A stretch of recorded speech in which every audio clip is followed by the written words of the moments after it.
En ce début du mois de mai, j'en profite toujours pour récolter les premières fleurs de Bépine qui, en général, fleurissent ouais, le 1er mai. Et là, je crois qu'on était vraiment le 1er mai et il faisait super, super beau. Et j'en ai récolté déjà plein. Et après, je suis allée les déposer dans mon sécheur. Et avec le temps très sec qu'on a eu en début de mois, elles ont vraiment séché très, très vite.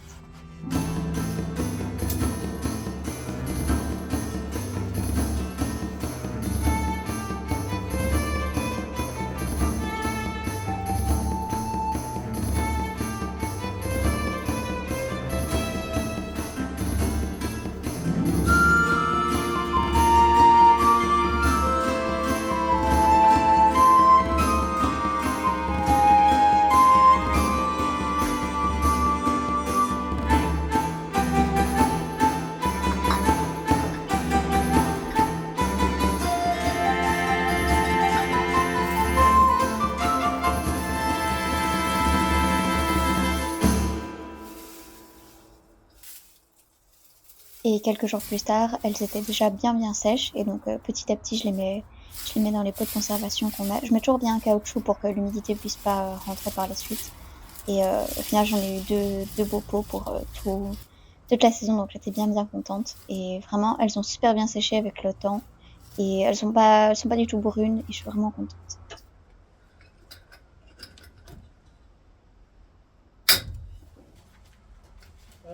Et ensuite vient la mise en pot des orties. Alors ça, il faut quand même mettre des gants parce que malgré tout, même si c'est sec, ça reste piquant.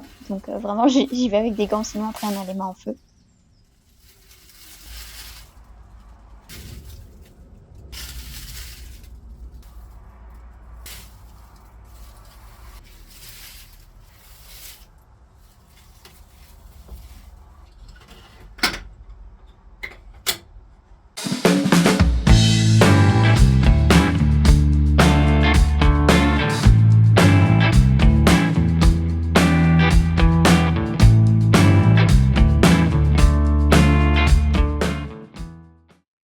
Et qui dit mois de mai dit aussi fin du risque de gel et des seins de glace.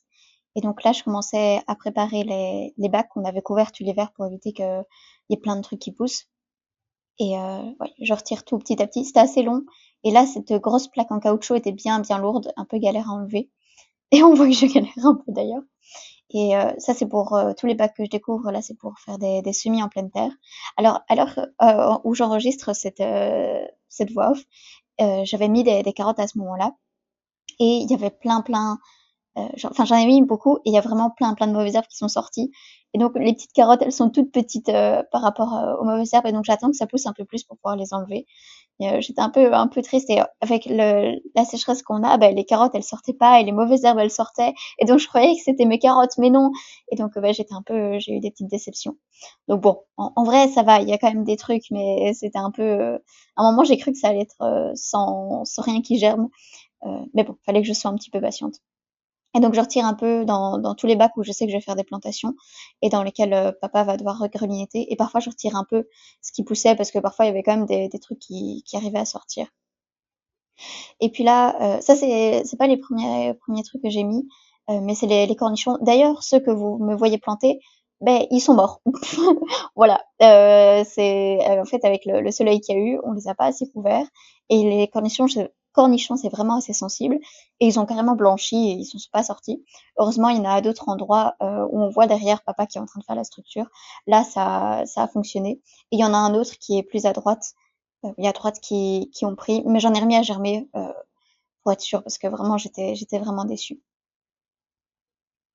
Là, c'est l'endroit où il y a toutes les courges qu'on a mis. Elles ont pas encore beaucoup poussé, mais ça va. Et puis là, ce qu'on nous voit faire, c'est la rame à haricots. Donc on met, c'est des piquets de saules qu'on avait coupés durant l'hiver. Si vous voulez voir, il y a des vidéos où on avait le jardin qui était vraiment en travaux pas possibles avec tout ce qu'on avait élagué. Et là, c'est ce qu'on avait récupéré. D'ailleurs, il y en a qui ont des trucs qui commencent à bourgeonner dessus. Et ça arrive souvent, tous les ans, on a des saules qui bourgeonnent comme ça dans le jardin. Mais bon, évidemment, on les garde pas parce que bon, c'est pas trop le but. Et là, on met la grille. Mais c'est assez dur à mettre parce que comme on la garde enroulée tout l'hiver, elle a tendance à rester enroulée et donc c'est vraiment dur. Mais bon, on s'en sort. Et ici, enfin, d'habitude, on mettait toujours de la corde pour les tenir, mais cette année, papa a mis des colsons. Ça tient aussi très très bien. Et en fait, là, on voit bien les deux rames de cornichons. Enfin, je sais pas si on dit rames pour les cornichons, mais les deux trucs à cornichons qu'on a mis. Et celui qui est tout au fond, bah, là, les cornichons, ils sont pas tenus. Et ceux de devant, ça a fonctionné. Donc, bon, voilà. Mais bon, là, on voit encore que le jardin est très très vide. Tout à gauche, toute la longue ligne, là, c'est des tomates qui doivent venir. Mais elles sont encore trop petites, donc on les met pas. Et au fond, là, on voit les courges. Voilà. Et ce qu'on voit juste devant qui gâche un peu la vue, enfin, ce qui gâche un peu la vue, c'est la consoude et la réfort, ce qu'on utilise notamment pour faire du purin. Et puis ici, à chaque fois, papa grelinettait. Moi, je venais étendre les toiles de paillage. Et puis, je venais planter petit à petit les petites tomates. Vraiment, enfin, elles étaient minuscules. Là, elles ont commencé à pousser. Et je suis contente. Ça pousse bien.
Et par une journée plutôt pluvieuse, je me suis lancée dans un nouveau projet couture.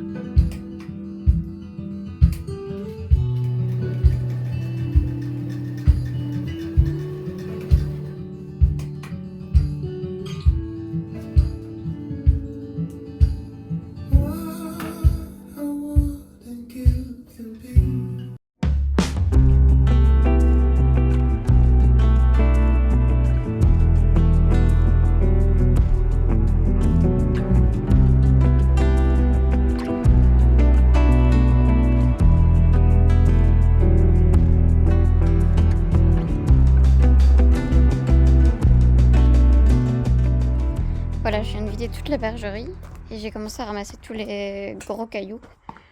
Parce qu'ici, en fait, on compte mettre, hop là, tout là. Donc en fait, j'ai ramassé tous les gros cailloux qu'il y avait. J'ai déjà deux seaux. Et j'ai vidé tout ce qu'il y avait, en fait. Parce qu'on veut mettre un géotextile et remettre les graviers comme on a mis partout dans le jardin. Et donc là, je me suis mise à tout sortir. Là, il y a tous les outils. Là, il y a encore un petit truc. Et, et voilà. Bon, il restera plus qu'à ce que papa sorte ça parce que c'est vraiment très lourd et un peu pas pratique. On dirait pas comme ça, mais c'est pas léger. Et à mesurer tout ça, mettre le jeu textile et les graviers. Voilà. Après avoir retiré la plupart des cailloux, on a découpé le géotextile pour faire en sorte que, en fait, les cailloux qui sont gris ne ressortent pas et que les cailloux blancs qu'on va mettre ne se mélangent pas avec les gris. Sinon, on s'était dit que ça allait vraiment être pas pratique. Et vu qu'on avait beaucoup de géotextile, on en a mis. Surtout que ça n'a pas fait une si grande surface que ça.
Et j'ai aussi finalisé l'herbier que j'avais commencé le mois dernier, enfin, que j'avais déjà commencé fin mars, où j'ai travaillé intensément à la recherche de plantes au mois d'avril.